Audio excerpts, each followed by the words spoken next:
एक नगर में एक स्त्री को एक ऐसा अद्भुत फल मिला जिसे खाने से मनुष्य कभी बूढ़ा नहीं होता।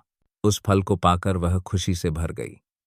उसने सोचा, अब मेरा रूप और जवानी हमेशा बनी रहेगी, मैं हमेशा सुंदर और जवान दिखूंगी। लेकिन अगले ही पल उसे ख्याल आया, अगर मैं हमेशा जवान रहूंगी तो मुझे यह अपमानजनक काम भी सारी उम्र करते रहना पड़ेगा। यह सोचकर वह उदास हो गई। रात भर सोचने के बाद उसने निश्चय किया कि यह फल उसे सबसे योग्य व्यक्ति को देना चाहिए। उसके मन में आया, हमारे राजा ही इसके सबसे योग्य हैं। अगर राजा हमेशा जवान रहेंगे तो वे लंबे समय तक प्रजा की सेवा कर सकेंगे। उसने मन ही मन कहा, मैंने जीवन में बहुत गलतियां की हैं, कम से कम यह एक अच्छा काम कर दूं। हो सकता है राजा खुश होकर मुझे धन दे दें और मैं यह बुरा काम छोड़ सकूं। यह सोचकर वह फल लेकर महल पहुंची और राजा को दे दिया। राजा ने जब उस फल को देखा तो चौंक गए। उन्होंने पूछा, तुम्हें यह फल कहाँ से मिला? स्त्री ने उत्तर दिया, यह मुझे नगरपाल ने दिया। राजा ने तुरंत नगरपाल को बुलवाया। पूछताछ करने पर नगरपाल ने कहा, यह फल मुझे रानी सुरवाला ने दिया है।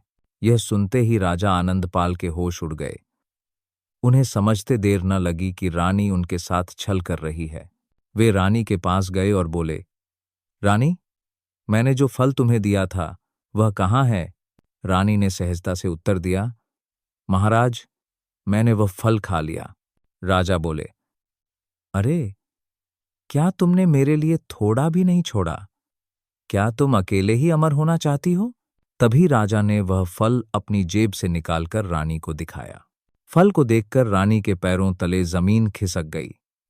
डर और घबराहट से वह कांपने लगी। समझ नहीं पा रही थी कि अब राजा क्या करेंगे। लेकिन राजा आनंदपाल बिना कुछ कहे वहां से चले गए। पत्नी के छल से उनका मन राज्य और जीवन से उछट गया। उनके भीतर वैराग्य जाग उठा। आखिरकार उन्होंने अपना सब कुछ छोड़कर जंगल में साधना के लिए प्रस्थान कर दिया।